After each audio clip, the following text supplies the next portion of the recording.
ظالم بادشاہ نے حضرت سیدہ سارہ علیہ السلام پہ غلط نظر ڈالی۔ مصر کے بادشاہ کو خبر ملی کہ ایک شخص ہجرت کر کے آیا ہے اور اس کے ساتھ ایک عورت ہے، وہ بہت زیادہ حسین و جمیل ہے۔ چنانچہ اس ظالم نے اپنے کارندوں کو بھیجا کہ اس کو میرے پاس لے آؤ، ساتھ ہی اس سے پوچھنا کہ تمہارے ساتھ جو آدمی ہے وہ کون ہے، اور اگر وہ اس کا خامند ہو تو اسے قتل کر دینا۔ ادھر بادشاہ نے اپنے کارندوں کو حکم دیا، ادھر اللہ نے ابراہیم علیہ السلام کی طرف وحی بھیج دی۔ انہوں نے سارہ علیہ السلام سے کہا، اگر وہ تجھ سے میرے بارے میں پوچھے تو بتا دینا تم میری بہن ہو۔ پھر سارہ علیہ السلام سے بولے، اے سارہ، روئے زمین پر تیرے اور میرے سوا کوئی مومن نہیں، یہ کافروں کی سرزمین ہے، یہاں کوئی مومن نہیں، اس لحاظ سے تم میری دینی بہن ہو۔ پھر بادشاہ نے ابراہیم علیہ السلام کو پیش کرنے کا حکم دیا۔ اس نے آپ سے پوچھا، یہ عورت کون ہے؟ آپ نے فرمایا، یہ میری بہن ہے۔ اس طرح ابراہیم علیہ السلام کی زندگی میں 3 مواقع ایسے آئے کہ انہوں نے اللہ کے دین کی حمایت اور مدافعت کے لیے توریہ کیا۔ توریہ کا مطلب یہ ہے کہ واقعہ کچھ اور ہو لیکن کوئی شخص کسی خاص مصلحت کی وجہ سے اسے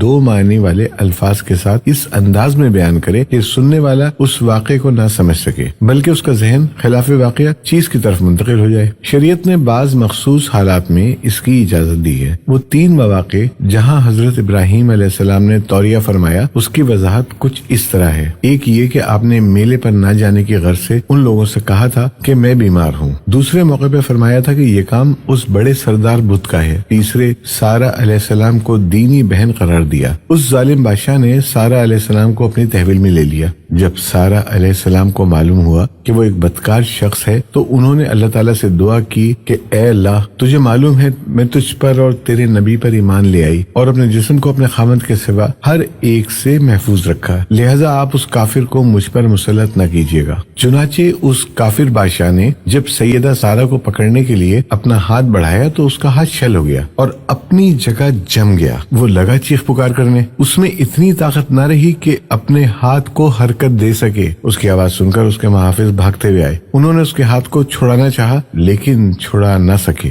اس کی یہ حالت دیکھ کر سیدہ سارہ علیہ السلام خوفزدہ ہو گئی۔ انہوں نے یہ سوچا کہ اگر یہ مر گیا تو لوگ کہیں گے اسے میں نے قتل کیا ہے۔ چنانچہ انہوں نے اللہ سے دعا کی کہ اسے چھوڑ دیا جائے۔ اللہ تعالیٰ نے آپ کی دعا قبول کر لی، اس کا ہاتھ ٹھیک ہو گیا، لیکن وہ ظالم پھر بھی نہ ڈرا۔ ایک بار پھر اس نے ہاتھ آپ کی طرف بڑھایا، اس کا ہاتھ پھر شل ہو گیا۔ سیدہ سارہ علیہ السلام نے پھر دعا کی، پھر وہ ٹھیک ہو گیا، وہ پھر بھی باز نہ آیا۔ تیسری بار پھر اس نے ان کی طرف ہاتھ بڑھایا، اس بار بھی اس کا ہاتھ شل ہو گیا۔ اب کی بار وہ سیدہ سارہ علیہ السلام سے کہنے لگا، اب کی بار اگر تو مجھے اس مصیبت سے نجات دلائے گی تو میں تجھے چھوڑ دوں گا اور کبھی تیرے آڑے نہیں آؤں گا۔ چنانچہ سیدہ سارہ علیہ السلام نے اللہ تعالیٰ سے دعا کی، وہ ٹھیک ہو گیا۔ تب اس نے اپنے کارندوں کو آواز دی اور ان سے بولا، تم میرے پاس کسی انسان کو نہیں بلکہ سرکش جن کو لائے ہو۔ پھر اس نے انہیں رہا کر دیا، عزت و اکرام سے رخصت کیا، ان کی خدمت کے لیے اپنی بیٹی ہاجرہ کو ساتھ کر دیا۔ سارہ علیہ السلام واپس لوٹی تو دیکھا کہ ابراہیم علیہ السلام نماز پڑھ رہے ہیں۔ نماز کے بعد انہوں نے پوچھا،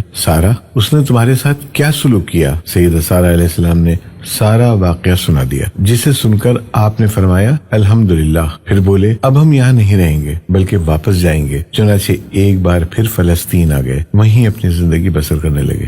جب آپ فلسطین میں مستقل طور پر رہائش پذیر ہوئے تو لوط علیہ السلام بھی آپ کے ساتھ تھے۔ لوط علیہ السلام آپ کے بھتیجے تھے، ان کے والد کا نام باران تھا۔ یہ بچپن سے ہی سیدنا ابراہیم علیہ السلام کے زیر سایہ رہے ہیں، انہیں کے یہاں پرورش پائی، اس لیے دین حق کو فوراً قبول کیا۔ جب سیدنا ابراہیم علیہ السلام نے عراق سے شام کی طرف ہجرت کی تو یہ آپ کے ساتھ تھے، وہاں سے ہران گئے تب بھی ساتھ تھے، پھر مصر کی طرف ہجرت کی تو بھی لوط علیہ السلام آپ کے ساتھ تھے۔ آخر کار جب آپ نے مصر کو خیر بات کہا اور فلسطین آ گئے تب بھی حضرت لوط علیہ السلام آپ کے ساتھ تھے۔ اب ابراہیم علیہ السلام نے لوط علیہ السلام کو حکم دیا کہ وہ بستی سدوم کی طرف چلے جائیں، اس لیے کہ اس بستی کے لوگ کفر کی انتہائی گہرائی میں جا چکے ہیں، انہیں کفر و شرک سے نکالنے کے لیے وہاں جائیں، اللہ کی طرف دعوت دیں۔ چنانچہ لوط علیہ السلام تو اس طرف نکل گئے اور ادھر فلسطین میں صرف 3 ہی مسلمان رہ گئے، ابراہیم علیہ السلام، ان کی زوجہ محترمہ سیدہ سارہ علیہ السلام اور سیدہ ہاجرہ علیہ السلام۔